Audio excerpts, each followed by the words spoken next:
Well, the midterm elections are around the corner, 18 days from right now. And the central question remaining isn't just who will win Congress, whether the Democratic Party will remain a legitimate political organization or become something else entirely.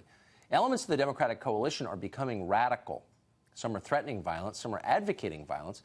Others are taking the next step and engaging in violence. Even the party's leaders, those with the deepest ties to the establishment and the most to lose, are suddenly saying things that would have been unimaginable just a year ago. Here, for example, is Nancy Pelosi.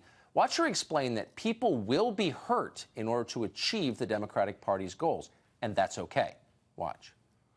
We have to have total clarity about what we do when it comes to everything. A woman's right to choose, whether it's about immigration, whether it's about gun safety, whether it's about climate. We didn't even talk about climate. And if there's some collateral damage for some others who do not share our view, well, so be it. Collateral damage. She's talking about you. Your collateral damage in Pelosi's remarkably direct calculation. Thanks for telling us. You're one of those people in the way. You're an inconvenience who will be crushed beneath the wheels of progress when it comes right down to it. Well, you're one of those infamous eggs that must be broken to make the world's greatest omelet. Just today, by the way, a New York man called Ronald DeRisi was charged for threatening Senators Chuck Grassley and Susan Collins with death. Why? Because they dared to support the Brett Kavanaugh nomination. They were in the way. So did the woman in this video. She was in the way, too. She made the mistake of wearing an NYPD hat in the presence of a leftist. Watch what happened when she did. Why are you trying to block me? I'm trying to walk here. I obey traffic signals. You're a snarky little idiot. Shut the up. Try something. I'm not going to punch you. I'm not like your husband. I'm not going to punch you. I'm not married. I'm not like your boyfriend or your cop boyfriend who's going to knock you out, so don't worry.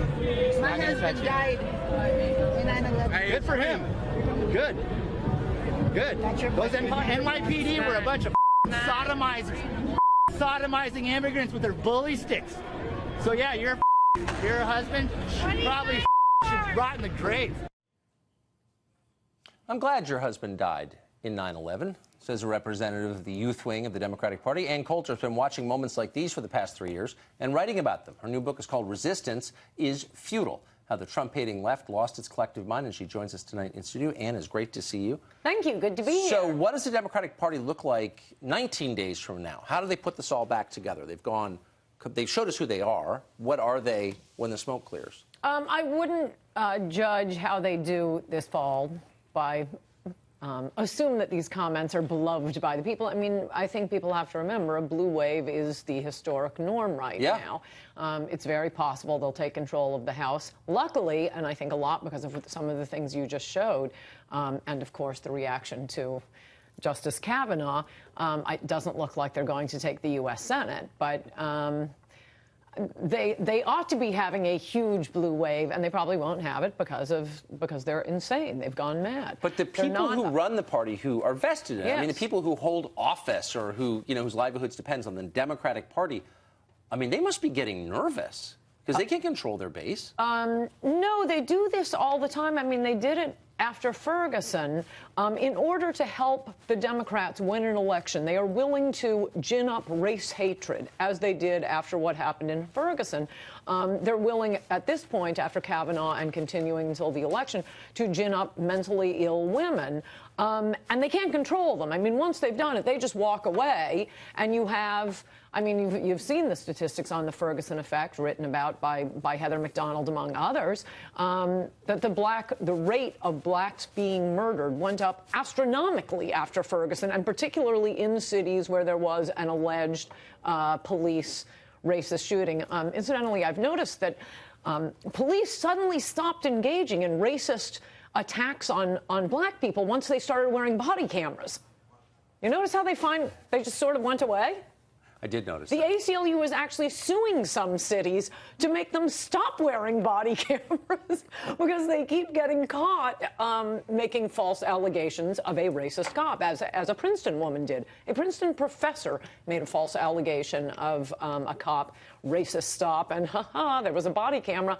Utter complete lie. Does the Democratic Party ever become the Democratic Party of 2012 or 1998, or kind of a party concerned with, economics and something other than identity politics? It doesn't look like it. There was an interesting article. You won't hear these words come out of my mouth very often. In the New York Times this week by Thomas Edsall, breaking down all of these polls and how the Democratic Party has changed. And it is, I just noticed it looking at, or remembered it looking at Nancy Pelosi.